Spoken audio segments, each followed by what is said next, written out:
If you are ambitious but lazy, watch this video to the end. Big dreams? Check.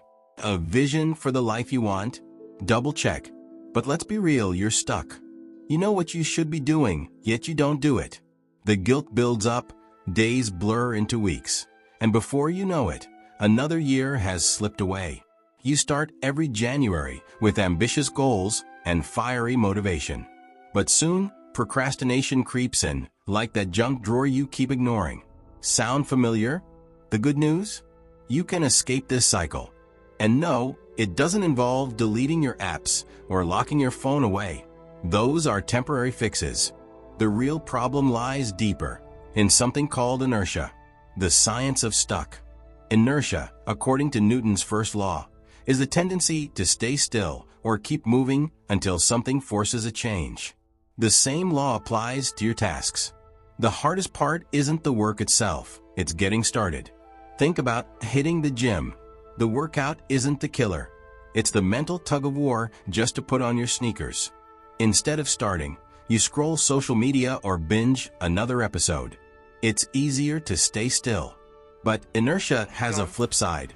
Once you do start, it's easier to keep going. This is where momentum becomes your best friend. 2 simple rules to crush procrastination. Number 1. Shrink the task. Big goals can feel paralyzing.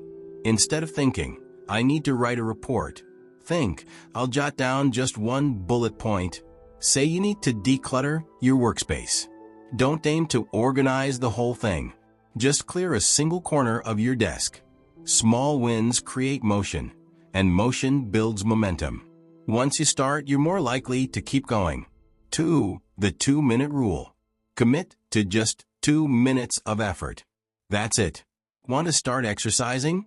Tell yourself you'll stretch for 2 minutes. Need to tackle emails?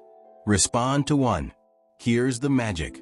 Once you've begun, you're likely to continue. Think of it as opening a door. You only need a little push, and the rest takes care of itself. Why these tricks work? This isn't about discipline or willpower. It's about rewiring how you approach tasks. Starting small reduces the mental barriers and turns a daunting job into something manageable. The effort snowballs, and soon you're cruising. Think of a stalled car. The first push takes effort, but once it's moving, it's easier to keep it rolling. That's momentum. How to apply this? These principles aren't just for work. They work everywhere. Fitness. Instead of I'll do a 30-minute workout, start with I'll do 5 jumping jacks. Side hustles. Don't aim to build a website.